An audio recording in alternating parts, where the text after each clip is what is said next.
So we're going to be reading from Leviticus 5.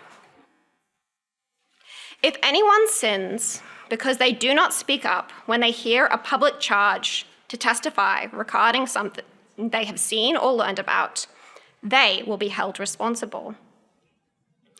If anyone becomes aware that they are guilty, if they unwittingly touch anything ceremonially unclean, whether the carcass of an unclean animal, wild or domestic, or any unclean creature that moves along the ground, and they are unaware that they have become unclean, but then they come to realize their guilt, or if they touch human uncleanness, anything that would make them unclean, even though they are unaware of it, but then they learn of it and realize their guilt, or if anyone thoughtlessly takes an oath to do anything, whether good or evil, in any matter one might carelessly swear about, even though they are unaware of it, but then they learn of it and realize their guilt. When anyone becomes aware that they are guilty in any of these matters, they must confess in what way they have sinned. As a penalty for the sin they have committed, they must bring to the Lord a female lamb or goat from the flock as a sin offering, and the priest shall make atonement for them for their sin. And then verse 14. The Lord said to Moses, "When anyone is unfaithful to the Lord by sinning unintentionally in regard to any of the Lord's holy things, they are to bring to the Lord as a penalty a ram from the flock, one without defect and of the proper value in silver, according to the sanctuary shekel. It is a guilt offering. They must make restitution for what they have failed to do in regard to the holy things. Pay an additional penalty of 1/5 of its value and give it all to the priest. The priest will make atonement for them with the ram as a guilt offering, and they will be forgiven. If anyone sins and does what is forbidden in any of the Lord's commands, even though they do not know it, they are guilty and will be held responsible. They are to bring to the priest as a guilt offering a ram from the flock, one without defect and of the proper value. In this way, the priest will make atonement for them for the wrong they have committed unintentionally, and they will be forgiven. It is a guilt offering. They have been guilty of wrongdoing against the Lord." The Lord said to Moses, "If anyone sins and is unfaithful to the Lord by deceiving a neighbor about something entrusted to them or left in their care, or about something stolen, or if they cheat their neighbor, or if they find lost property and lie about it, or if they swear falsely about any such sin that people may commit, when they sin in any of these ways and realize their guilt, they must return what they have stolen or taken by extortion, or what was entrusted to them, or the lost property they found, or whatever it was that they swore falsely about. They must make restitution in full, add 1/5 of a value to it, and give it all to the owner on the day they present their guilt offering. And as a penalty, they must bring to the priest, that is, to the Lord, their guilt offering, a ram from the flock, one without defect and of the proper value. In this way, the priest will make atonement for them before the Lord, and they will be forgiven for any of the things they did that made them guilty."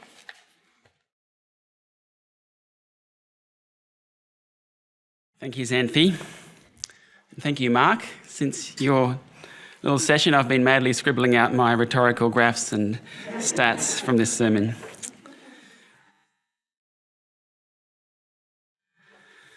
Well, our first year as cross-cultural missionaries in Southeast Asia was at language school, and we were sent out every day from language school to do our homework in the community, practicing our new phrases. And on one of our my afternoon adventures, I met Agus. Agus was this friendly, fun, cheeky kind of guy, and in particular, he was patient with my baby stage language. And at the end of our first chat that day, he invited me to come back the next day and practice again. At least I think that's what he did. That's certainly what I came back the next day anyway. Pretty soon, we'd become good friends, Agus and I. He invited me to card nights in the neighbourhood with the other men of the neighbourhood. He got me invitations to community events, weddings and other parties. He took me fishing. We celebrated family birthdays together, and though he was poor, he brought gifts for our family. Anna and I got to know his wife, and when their first child came along, we celebrated that together. We went on trips to other cities together. I really liked Agus. He was the first local Muslim man that I shared the gospel with, or at least I tried to with my broken language. And over time, we had a number of sessions where we sat down together and we read a contextualised translation of the Gospels. And even when we finished language school and our family moved away to another part of the city, quite far away, our friendship didn't end. We stayed in touch. We got together from time to time. One day, Agus came along and asked me if he could borrow some money to start up a business. Now, I wanted to avoid the debt situation between friends, so instead I offered him a one-off gift. But he said no, he insisted it should be a loan, and so together we drew up this plan for him to repay the loan after 1 year after the business had started. Well, every time that we connected in that year that followed, he always said, the business is going great. I'm setting aside the money. It should all be good by the time we get to that 12-month mark. And when the 12 months was up, I invited him over. I said, come over, you can pay the money back and we can celebrate this successful business you've been telling me about for the last year. He said, great, he'd be there. And on the day, he rang me up and said, I'm just about to leave now. I'll be there in a little over half an hour. But he didn't come. I waited that day, and I waited, and I waited, and he didn't come. And I called him, and he didn't answer. Not that day, not the next day. And sometime later, I eventually got in contact with one of those guys we used to play cards with in his neighbourhood. I said, what's happened to Agus? And he said, he's disappeared. I said, disappeared? Why? And he said, shame. I said, shame? Over what? And he said, he's been lying to you, and he's been lying to others, and it's all come out. See, that money he borrowed from you, he never used for the business. He gambled it all away, and he did the same with quite a lot of others and quite a lot of other loans. Now he can't face any of you again. He's fled. And I said, can you get a message to him? Can you tell him I still want to see him? And this neighbour said, it's no good. He's wasted your money, he's lied to you, he's got a debt to you that he can never pay back. He could never face you again. He has too much shame. And I never saw Agus again. See, we had a really good friendship, but what he did with that money and then the lying that came along with it damaged that friendship. And as far as Agus was concerned, it was a damage that could never be repaired. And this story shows us that wrongdoing damages relationships. Sin damages relationships. It hurts, it harms, it brings shame, it brings guilt. It threatens the relationship so much so that it's hard to even be in the presence of the other person. And if that's the case when you and I wrong each other, when we sin against fellow sinners, how much more serious when we wrong God, when we sin against the holy, sinless God. See, when we sin, his presence might well be the very last place that we want to be. We probably want to flee just like Agus did. How can sinners ever enter God's presence? Well, Leviticus 4-6 is going to show us how. Let's turn to Leviticus now. As the book of Leviticus begins, it's a really exciting moment in salvation history. God has rescued Israel from slavery and he's promised to make them a holy nation. So holy that God himself can dwell among them. So holy that they are going to be an attractional light that draws the nations to God. And at the point in the story that we're up to, God has just moved in Talk about having someone famous move in next door. God has just moved in their midst and is living amongst them. The tabernacle's been built. It's been filled with his glory.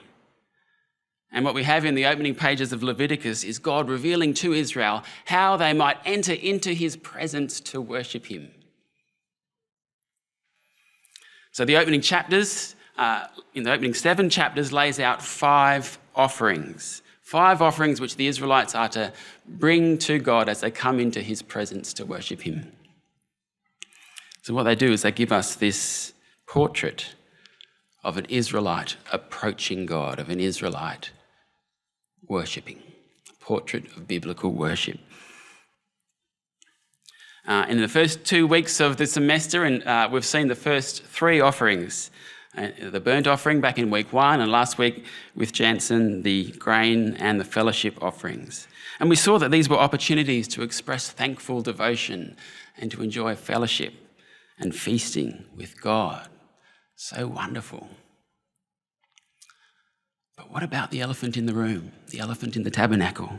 What about the thing that got humanity expelled from God's presence in the first place? The thing that makes entering into his presence now so very, very frightening. The thing that brings guilt, that brings shame, that makes Israel want to flee. What about sin? That's what today's text is all about. Today's text answers this question for us, the question, how can sinners enter God's presence for worship? Let's dive in.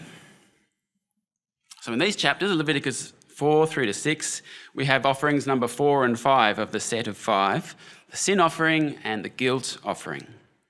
So in chapter 4 and the beginning of chapter 5, it sets out the particular sins that require a sin offering. And if you commit any of those sins, it sets out a procedure of what you need to do. And at the centre of that procedure is this sacrifice, the offering of an animal or a flower.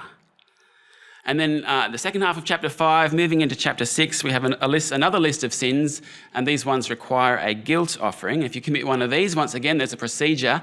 The main difference in the procedure for this one is that because they also involve wrongs against neighbour, there's also a stage where you repay the debt and add some compensation, 20%, along to the wrong party. But the goal of both of these offerings is atonement. Okay, so our question that we're asking of this passage is, how can sinners enter God's presence to worship? And we're going to find 2 answers in our text to this question. And the first is this: we need to acknowledge the extent of the problem. That's the first stage. We need to acknowledge the extent of our sin problem, both in regard to sin's scope and also in regard to sin's consequences. We'll start with scope. See, as you read through these chapters, and Xanthi read some portions for us before, as you read through right from the beginning of chapter 4 into chapter 6, and you discover all the different sins that require sacrifice, a picture builds of the scope of this sin problem, because there are just so many ways that Israel could sin. Israelites can sin not just when they do something, but also when they fail to do something. See, a number of the sins that are listed in these chapters are sins of commission, that is, something you do, like in chapter 6, there's lying or there's cheating, and that's no surprise to us, is it, that things that you do can be sin, but sins can also be by omission, something you fail to do. Have a look with me at chapter 5 and verse 1. Chapter 5, verse 1 says, "If anyone sins because they do not speak up when they hear a public charge to testify regarding something they have seen or learned about, they will be held responsible." You fail to speak up when you should, that's also sin. See, sin can be by commission and by omission. It can also be intentional and unintentional. So that it can be intentional, like deceiving a neighbour in chapter 6, that's no surprise to us, but sin can also be unintentional. Have a look at an example in chapter 4. Chapter 4, verse 2 introduces a whole section. It says, when anyone sins unintentionally and does what is forbidden in any of the Lord's commands, and then on it goes to set out what needs to happen. So even if you have no intention of breaking God's law, maybe you don't know what the law is, or maybe you just don't realise that what you're doing breaks that law, even if you have no intention, it doesn't matter. It's still a sin. Your innocent intent is not enough to make you innocent. Have a look at another example, this one from chapter 5. Chapter 5, verse 15. Have a look at that. When anyone is unfaithful to the Lord by sinning unintentionally in regard to any of the Lord's holy things, and that would have included, say, the portions set aside for the priests to eat, that would have been the Lord's holy things, they are to bring to the Lord as a penalty a ram from the flock. So let's imagine the scenario here in verse 15. There's hustle and there's bustle in the tabernacle area, and an Israelite comes along and picks up what he thinks is a portion from a fellowship offering, which he's very entitled to eat, as we saw last week, and he bites into it. Yum. But then suddenly the priest points out, hang on, that's a priestly portion from a sin offering. Whoops, ate the wrong portion, the wrong food. We might think that's just an accidental, unwitting mistake. No, it's sin. God's holiness has been violated. The fact that it was an accidental, unwitting mistake doesn't stop it from being a sin that requires a costly ram sacrifice. See, your innocent intent is not enough to make you innocent. So what we're doing here is we're getting a picture of the scope of the sin problem. Sin can be by commission and omission. It can be intentional and it can be unintentional. It can also be knowing and unknowing. See, once again, it's no surprise that sin can be knowing. You consciously do something, you know it's a sin, you're guilty. We get that. But there's also this category of unknowing sins here in these chapters. Have a look at verse 17 of chapter 5. Chapter 5, verse 17. If anyone sins and does what is forbidden in any of the Lord's commands, even though they do not know it, they are guilty and will be held responsible. This is a bit different to unintentional sin. With unintentional sin, you didn't mean to eat that priestly portion of the sacrifice, but after you did, you realised your mistake or someone pointed it out, so by the end of the day, you know what you did wrong. See, here you don't even know what you did. You have come to realise that you've sinned, but you don't know what you did, and you might never find out. It's an unknowing sin. Now, I think I can guess what most of you are thinking right now. How do you know that you've sinned and that you need to offer a sacrifice if you never realise that you sinned? Or never know what you did? Good question. Let's come back to verse 17. That phrase in verse 17, which the NIV translates as they are guilty, it could be translated as they suffer guilt's consequences. So what could be in view here is that something happens to the person, maybe something God causes to happen, which makes the sinner aware that they have sinned. They don't know what they did, they might never find out what they did, but they're experiencing sin's consequences, some kind of disciplinary experience. And so they know they've sinned, and they know that, verse 18, they need to bring an offering, a sacrifice. The point in all this is the scope of sin. It's deep and it's wide. Sin can be by commission or omission. It can be intentional or unintentional. It can be knowing or unknowing. Now, what do you think an Israelite would have thought as they heard all of these chapters read out? Don't think I'll ever have any trouble with sin. Of course not. They'd be saying, oh my goodness, our sin problem is so much worse than we thought. Oh my goodness, this sin problem, it's going to be costly. I need to pay more attention to the law. And even if I do, I'm always going to fall far short of the glory of God. And if they had a reaction something like that, that'd be perfect. That'd be just what the author of Leviticus had intended, because that is where a sinner wanting to enter into God's presence to worship needs to begin, by acknowledging the extent of the problem. And even though you and I live in a different era of salvation history, we don't live in the era of the tabernacle, that needs to be our response too to these chapters. Because if sin can be by commission or omission, if it can be intentional or unintentional, if it can be knowing or unknowing, then you and I also have a big problem that we need to acknowledge. See, if it's not only my commissions of gossip or of selfishness, but also my omissions of prayerlessness and ingratitude.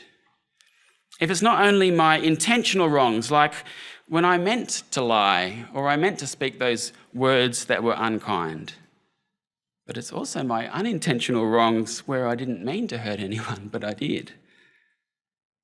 If it's not only my knowing sins of anger and lack of self-control, but it's also my unknowing sins, ways that I've violated God's holiness that I might never find out about.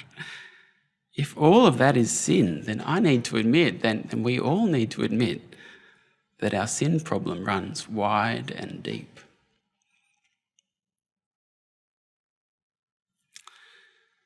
So we need to acknowledge the extent of the problem, both the scope, sin scope is wide and deep, but also the consequences which are dire. Let's have a look at that now.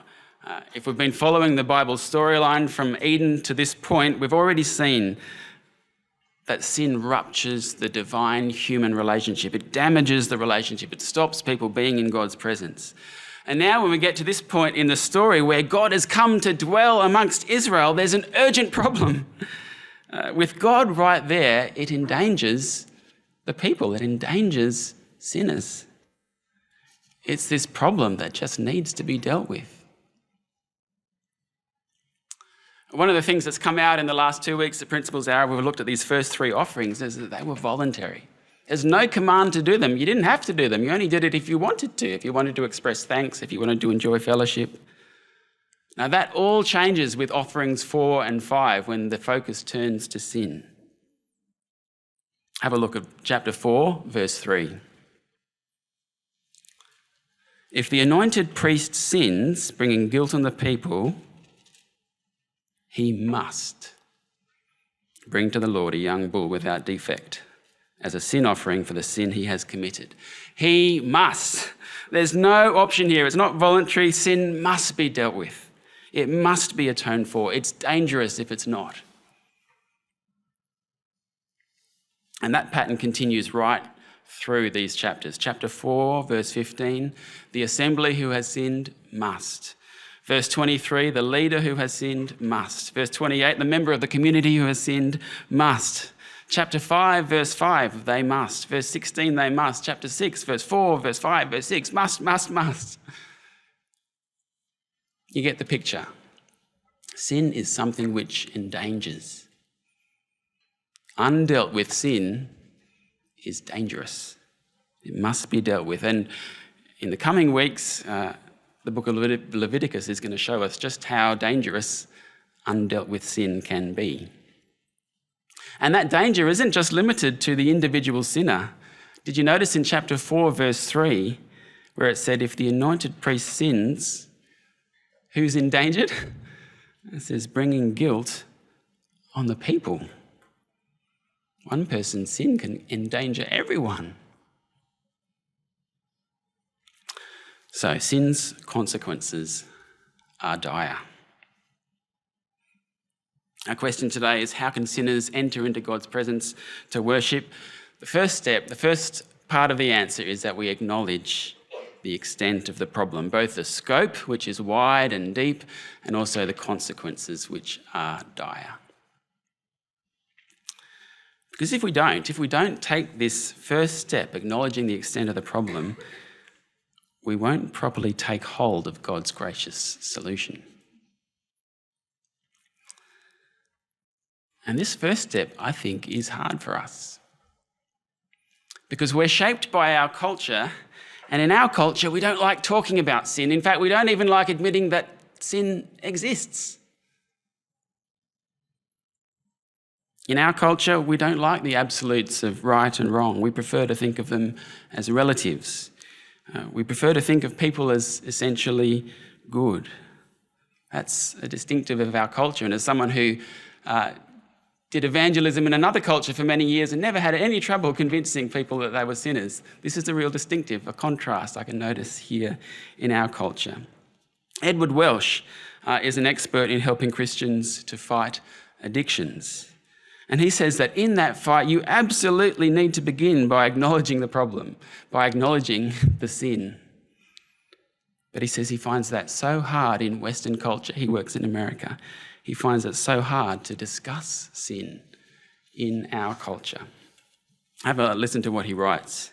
He writes that in a culture where self-esteem and high views of self-worth are considered psychological essentials, talking about sin seems to be an attack on mental well-being. He goes on to say that when he starts talking about sin, people often think that he's trying to tear them down. But actually, he's trying to build them up. Because it's only when we acknowledge the problem that we're ready to properly take hold of the solution. So our question today, how can sinners enter God's presence to worship? We've seen the first answer, that is, we acknowledge the extent of the problem. And now the second, we take hold of God's gracious solution. Take hold of God's gracious solution. So far, what I've been highlighting from these chapters, Leviticus 4 to 6, is the extent of the sin problem. And if we only had that, it could easily drive us to despair. But we don't only have that. We don't only have the problem. In these chapters is also God's gracious solution to this problem. God graciously provides a way to deal with this most serious of problems that we have.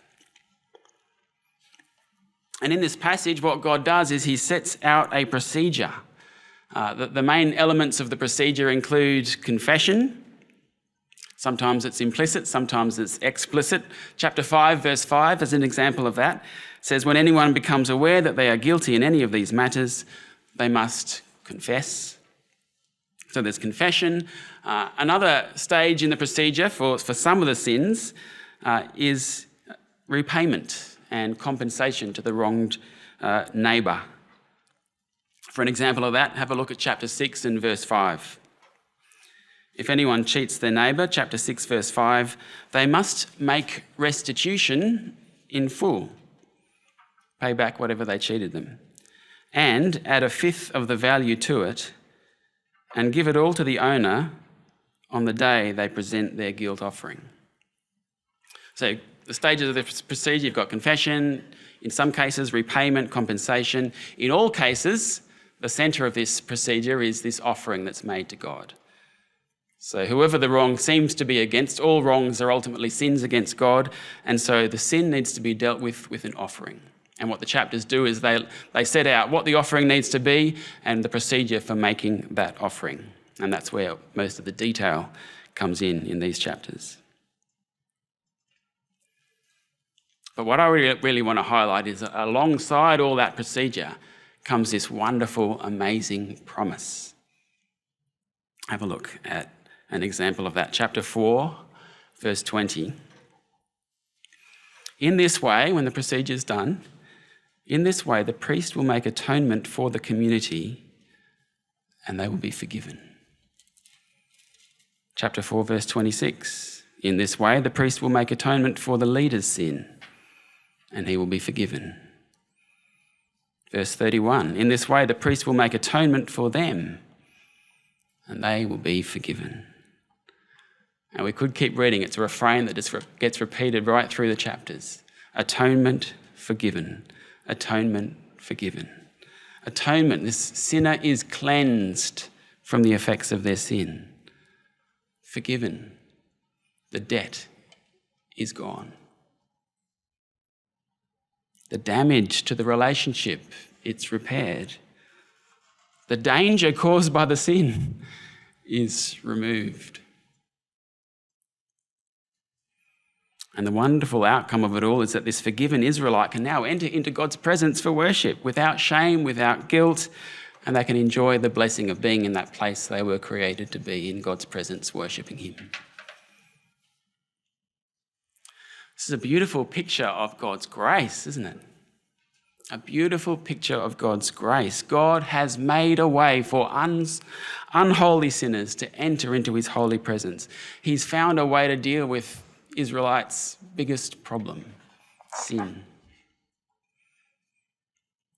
And if we're astounded at God's grace here in Leviticus 4-6, how much more should we be blown away at God's grace to us in Jesus, where God not only provides a way as he does in Leviticus, but he also provides the offering as well. That's what he does in Jesus. Romans 8, you find Paul seeking to explain to the Romans what the death of Jesus accomplished. And where does Paul go to find an image to describe what the death of Jesus accomplished? He goes to Leviticus 4-6.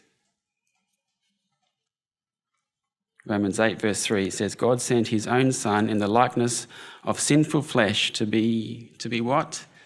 To be a sin offering. See, when Jesus died, that's what he was. He was the once for all, perfect, complete sin offering.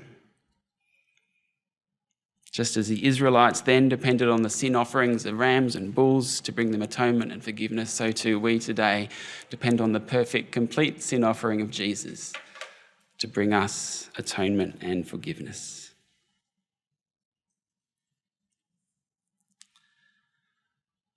How can sinners enter into God's presence to worship? We acknowledge the extent of the problem.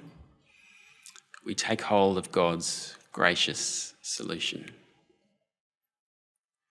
What Leviticus 4-6 is doing for us today is it's training us to acknowledge and confess sin, training us to address the damage that sin causes, training us to flee to Jesus, to depend on Jesus, our perfect sin offering. And to finish off today, what I want to do is I want to zoom in on three particular aspects of that, what it's training us in. These are three areas where there might be a special need for us to have this training from Leviticus 4-6. Three areas where we might be falling short of this picture of biblical worship that we're getting in Leviticus 4-6.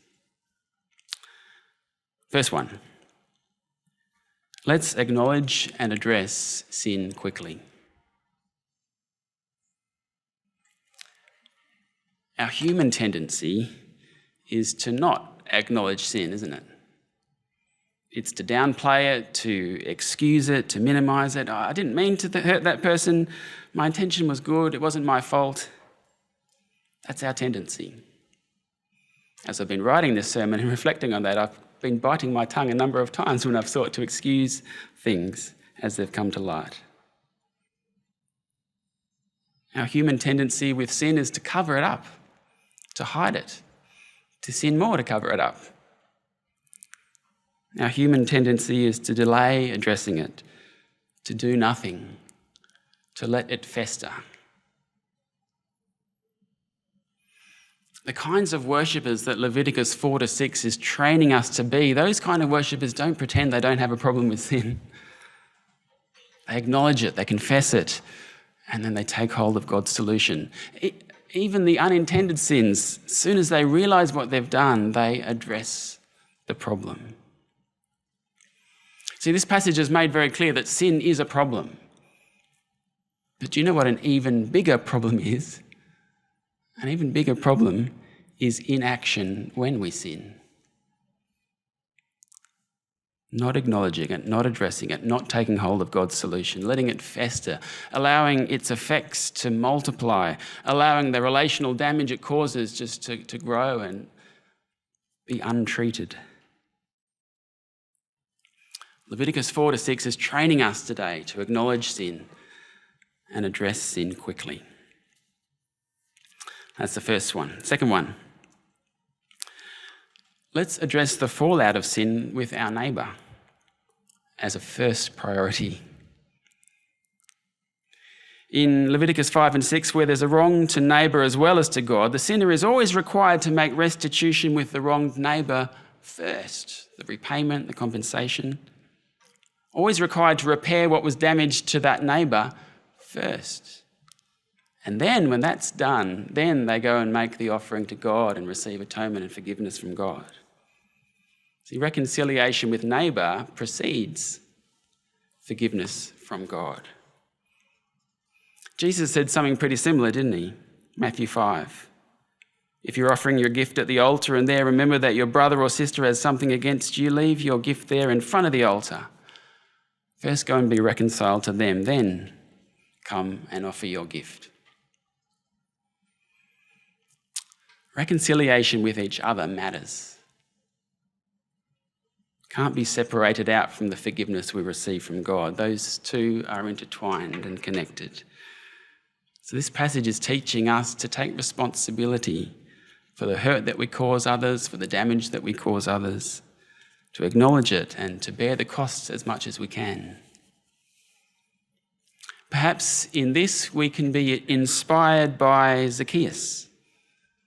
On the day Zacchaeus met Jesus, do you remember what he said? He said, "Look, Lord, if I've cheated anybody out of anything, I'll pay back 4 times the amount." Third one, last one. Let's believe we are forgiven. Believe that shame, that guilt, believe that they are fully dealt with.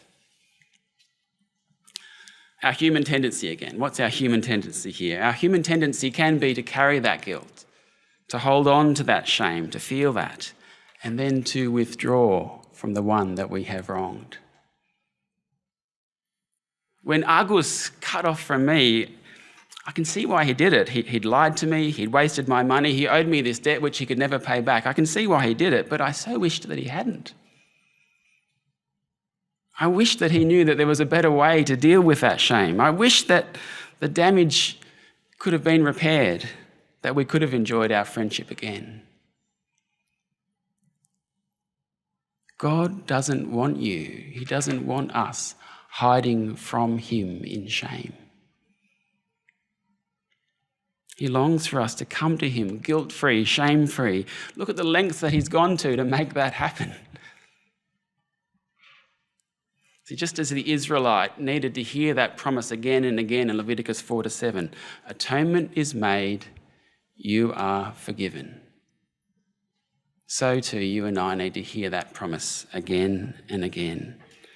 In Jesus, atonement is made, you are forgiven. Come, says God, come to me.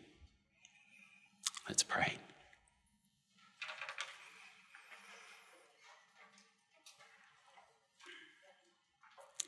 Father God, we thank you that you have made a way.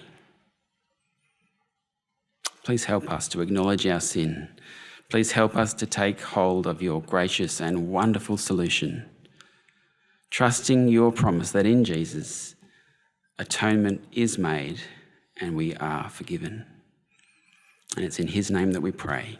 Amen.